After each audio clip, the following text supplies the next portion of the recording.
শুভ সকাল বন্ধুরা, কেমন আছো তোমরা সবাই? আশা করছি তোমরা সবাই খুব ভালো আছো আর আমরাও ভালো আছি। আমার আরও একটি নতুন ব্লগে তোমাদের সবাইকে অনেক স্বাগত জানাই। আজ হচ্ছে শুক্রবার আর এখন বাজে ঘড়ির কাঁটায় ওই সকাল 7টা মতো। তবে চলো আজকের ব্লগটা এখান থেকেই শুরু করছি। আশা করি ব্লগটা তোমাদের ভালো লাগবে। আর তোমাদের কাছে একটাই অনুরোধ, পুরো ব্লগটা দেখার জন্য অনুরোধ রইল। এই যে রোজকার মতো সকালে ঘুম থেকে উঠে সমস্ত বাসি কাজগুলো সেরে ফেলেছি, তারপর চান করে চলে এসেছি ছাদে। আর এত জামা কাপড় হয়েছে যে কয়েকদিন থেকে এই যে লাগাতার একটানা বৃষ্টি হয়েছে, দেখো ছাদে কত পরিমাণে জল জমে আছে। আর ছাদটা এতটাই পিছলা হয়েছে মানে হাঁটা যাচ্ছে না। যাই হোক, একদিন রোদ দিলেই কিন্তু এই ছাদ শুকিয়ে টনটনা হয়ে যাবে। তারপর এই যে জামা কাপড়গুলো মেলে চলে আসলাম ফুল তুলতে। গাছে আজকে ভালোই কয়েকটা ফুল হয়েছে, তো চলো ফুল তুলে আগে পুজোটা সেরে দিই। পুজো টোজো সেরে রান্নাঘরে এসে হাজবেন্ডের টিফিন করে পাঠিয়ে দিয়েছি। তারপর কিন্তু রান্নাও বসিয়ে দিয়েছি। এই যে ছেলেদের স্কুল আছে, তো এদিকে দেখো ওপরে ছাদে উপরে জামা কাপড়, এদিকে ঘরের ভেতরেও কত জামা কাপড়। এই জামা কাপড়গুলো রাতে ওই যে মানে ফ্যানের নিচে রশিটা নিয়ে মেলে দিয়েছিলাম, আর এগুলো কিন্তু ফ্যানের হাওয়াতে শুকিয়ে গেছে। আর যতই যা বলো, যদি রোদে না শুকায় না, ফ্যানের হাওয়াতে যতই শুকোক, ওই বর্ষার দিনে জামা কাপড়ে কিন্তু একটা গন্ধ হয়। যাই হোক, ওইদিকে কয়েকটা জামা কাপড় শুকিয়েছে, তো সেগুলো ভাঁজ করে রেখে তারপর এই যে বিছানাটা তুলবো। এইদিকে ছেলেকে ডাকছি, ছেলে আমার ঘুম থেকে উঠছেই না। উঠবে কি করে? রাতে যদি দেরি করে ঘুমায় তাহলে তো এমনিতেও দেরি হয়ে যাবে সকালে ঘুম থেকে উঠতে। তো এইদিকে ও ঘুমিয়ে আছে, আর এদিকে মশারিটা খুলে দিয়েছি, মশারিটা পেঁচিয়েই দেখো ঘুমিয়ে আছে। আর এইদিকে না আজকে বেড কাভারটা ভেবেছি ধুয়ে দিব, তার জন্য এই যে বালিশের কাভারগুলো চেঞ্জ করে নিলাম। আর ও ঘুম থেকে উঠলেই বেড কাভারটা উঠিয়ে তারপর কেচে দেব, যদি রোদ উঠে, না হলে না। কেননা আজ পুরো ছাদ ভর্তি একদম জামা কাপড়ে ভরে গেছে। মানে আমার জামা কাপড়, আর হচ্ছে আমাদের বাড়িতে একজন ভাড়া থাকে, তো ওর জামা কাপড়, আর ওর আর আমার জামা কাপড়ে পুরো ছাদ একদম আজকে জায়গা নেই।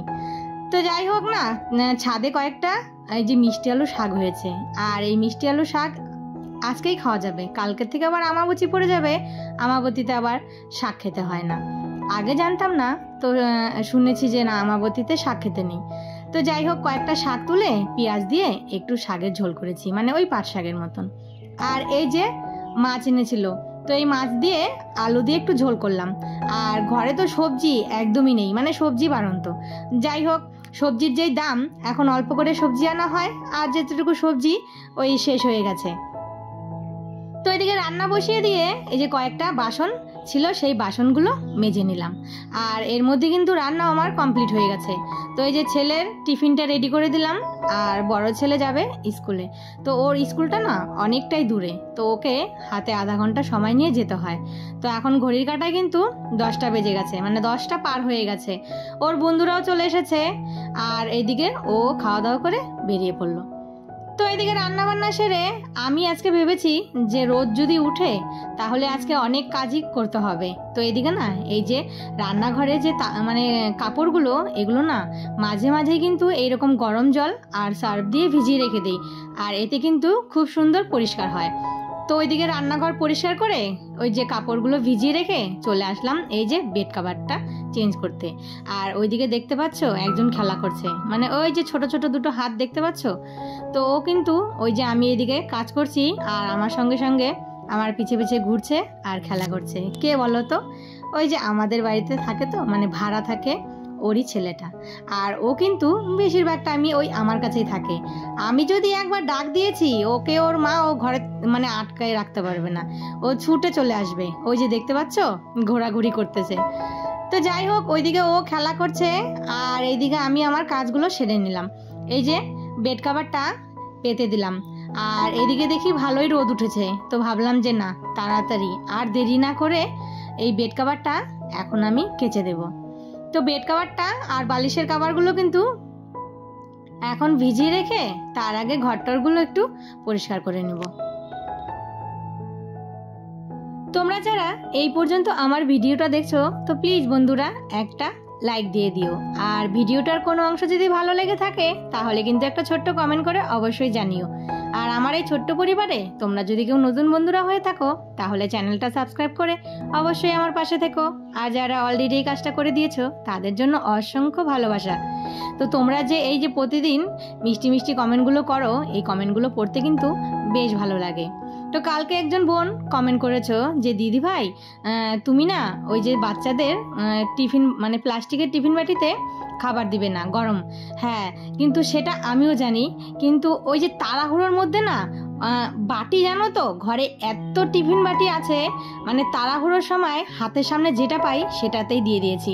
তখন ওই সময়টা খুবই তাড়াহুড়ো ছিল, তো হাতের সামনে পেয়েছি ওই বাটি দুটো, আর ওই বাটি দুটোতেই আমি ওদের খাবারটা দিয়ে দিয়েছি।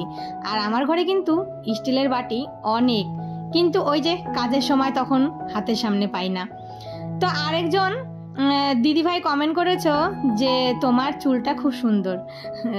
আমার চুলটা খুব সুন্দর মানে আমার চুলটা না মানে লম্বা ঠিকই আছে, কিন্তু না উঠে গেছে একদমই, জানো তো। আমার যখন বিয়ের আগে এর থেকেও বেশি কিন্তু আমার মাথায় চুল ছিল। এই যে বিয়ে হওয়ার পর বাচ্চা হওয়ার পর চুল উঠে উঠে একদমই পাতলা হয়ে গেছে। আরেকজন দিদিভাই কমেন্ট করেছো যে রোজ আমার একটা অভ্যাস হয়ে গেছে 4টা 5টার মধ্যে তোমার ভিডিও দেখা। তো তোমাদেরকে না সত্যি বলছি, তোমাদের জন্য অসংখ্য ভালোবাসা। তোমরা যে এইভাবে আমার ভিডিও দেখছো আর আমার পাশে থাকো, তো এইভাবেই কিন্তু আমার পাশে থেকে আমার ভিডিও দেখো আর আমাকে একটু সাপোর্ট করো। তো এই যে দেখো জামা কাপড়গুলো বলেছিলাম না কেচে দেবো, তো খুব সুন্দর রোদ উঠেছিল কিন্তু। তো এর মাঝে কিন্তু অনেকটা সময় কেটে গেছে, এখন জানো তো সেই বিকেল 4টা বাজে। তো এদিকে দেখো পুরো রোদ উঠেছে, আর এখনো কিন্তু চারিদিকে রোদ, এত রোদ, আর সমস্ত জামা কাপড় আজকে আমার শুকিয়ে গেছে। আর এত ভালো লাগছে আজকে রোদটা, মনে হচ্ছে যে আরও যদি জামা কাপড় থাকতো আমি কিন্তু সবগুলো ধুয়ে দিতাম। তো যাই হোক, আজকে রোদ ওঠাতে রোদের পুরো ফায়দাটাই কিন্তু লুটে নিয়েছি। যাই হোক, এইদিকে দেখো সমস্ত জামা কাপড়, কত জামা কাপড় হয়েছে, এগুলো সব ভাঁজ করতে হবে। তো এই যে এগুলো সব এখন এখানে এনে মানে এই যে বিছানায় এনে রেখে দিলাম, এগুলো এখন সব ভাঁজ করে গুছিয়ে রেখে দেবো। আর ওই যে রান্নাঘরের যে কাপড়গুলো কেচেছিলাম না, সেগুলো কিন্তু খুব সুন্দর শুকিয়ে গেছে।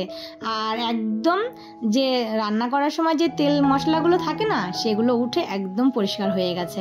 আর এই যে দেখো এগুলো এখন ভাঁজ করে রেখে দিচ্ছি। তো চলো বন্ধুরা, আজকের ভিডিওটা কিন্তু এখানেই শেষ করি। তো ভিডিওটা ভালো লাগলে প্লিজ একটা লাইক কমেন্ট শেয়ার করে দিও, আর চ্যানেলটা সাবস্ক্রাইব করে আমার পাশে থেকো। আবারও দেখা হবে নতুন কোনো ভিডিওর সাথে।